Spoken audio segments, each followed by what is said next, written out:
About 18 years ago, I was teaching a class called Digital Video, and we had very rough editing equipment and very rough camera technologies, but the children still loved the ability to create something. And they took these creative ideas and tackled some pretty big social issues and made these short films about them, and they loved it. If you give the students the right tools, they can create anything. If we provide them with a studio to create video, to create audio recordings, it's going to be work that rivals anything you might hear on the radio or on television. All we have to do is give them an opportunity to explore and play with it, and then rehearse a little bit, and they're good to go. In fact, they always surprise us because they are more camera ready and camera friendly than you or I typically, because they're used to all this kind of technology. One thing I would say about how students respond and enjoy recording themselves, it's the feeling of hearing what you sound like from someone else's ears. When I was younger, I didn't spend a lot of time in front of the camera, and honestly, I'm very uncomfortable right now. And I think that having the opportunity to spend time in front of a camera will make the students comfortable, and it's going to make them better public speakers. It's going to make them better communicators.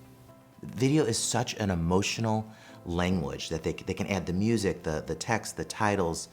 It's an emotion, and it's an emotional language that we want them to be comfortable expressing themselves in. Video is just a way for the parents to kind of have a completely different lens into their child's day, and for the kids themselves to be able to reflect on, you know, they might be in the moment and working together, but for them to be able to watch that back and really reflect with us and reflect with their peers, it could be really beneficial. Let me begin by saying that what makes college school the college school is not the facilities. It's our families and our incredible faculty and the hands-on learning that kids do every day. So as we look at new facilities, it's in the context of how we teach.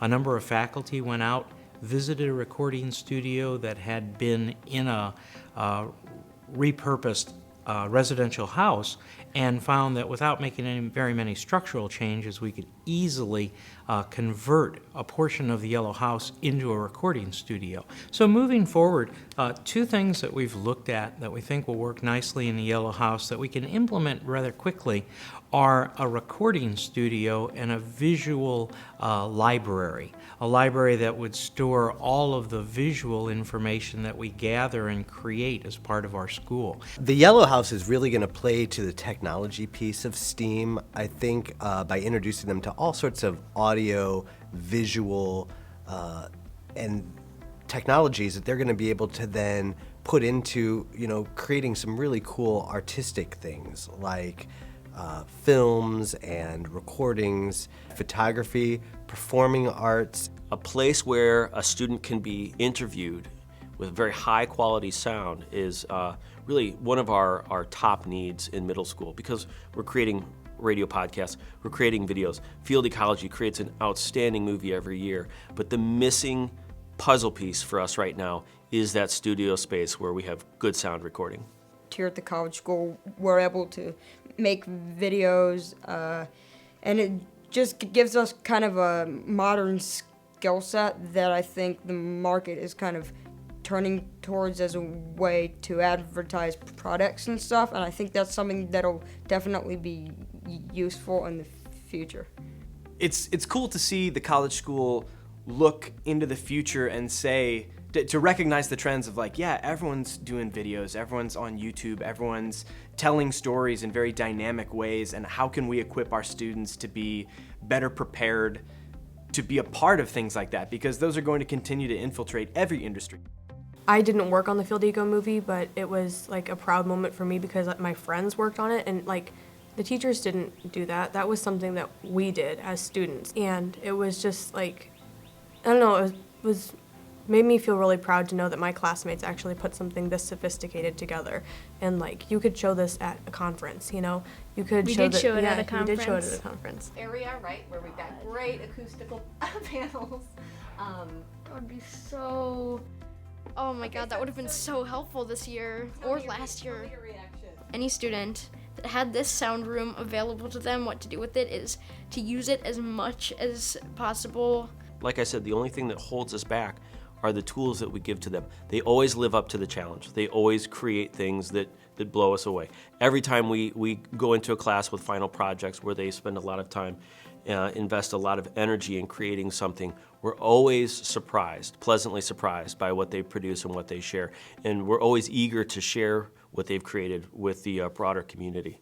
In 7th grade, they created a radio quality podcast that bolsters kids' ideas about what they can produce. If they can do that in 7th grade, just imagine what they think they can create in high school or when they go off to college. So we're helping them build a portfolio of work, of art, of journalism, of writing that is going to carry them into high school and it's going to boost their confidence and give them the idea that they can accomplish anything if they just work at it.